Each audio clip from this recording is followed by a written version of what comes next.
ভৰি ভাগি যাব সোমাই দেই ভৰি নেদিবা দেই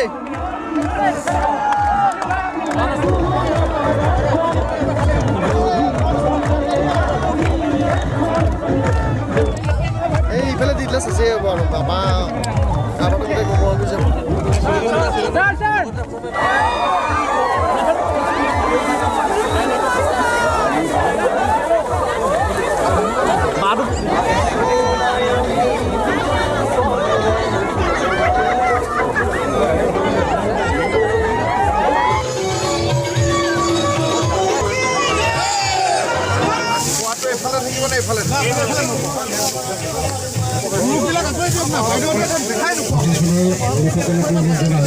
খেলা হেঁচা সৃষ্টি নকৰিব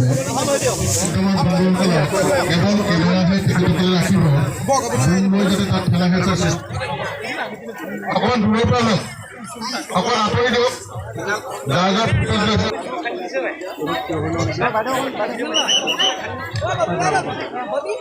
বাইদেউ নাহক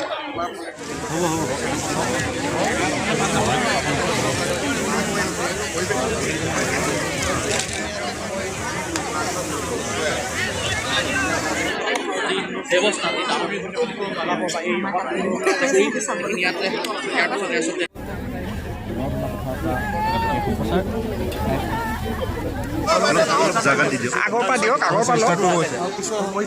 পিছলৈ আহি দিয়ক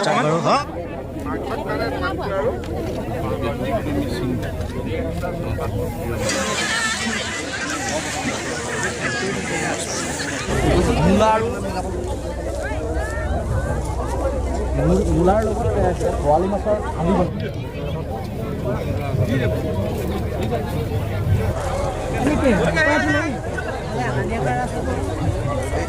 ভাতেই খোৱা নে টেঙা খাওঁ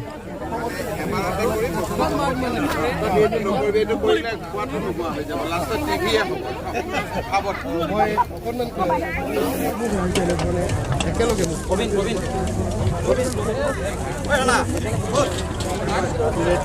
সেইবিলাক প্ৰথমবাৰৰ বাবে এনেধৰণৰ পৰিৱেশৰ মাজত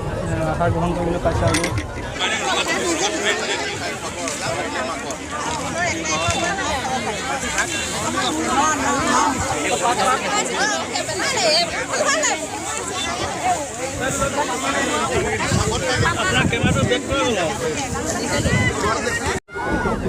চেলফি লোৱাৰ কাৰণে পুৱাৰ পৰা যথেষ্ট ধাউনীয় উৎসুক হৈ আছিল এই মুহূৰ্তত ৰবাব টেঙা যাব লাগিব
আজি আমাৰ ৰধলা খেতি পথাৰত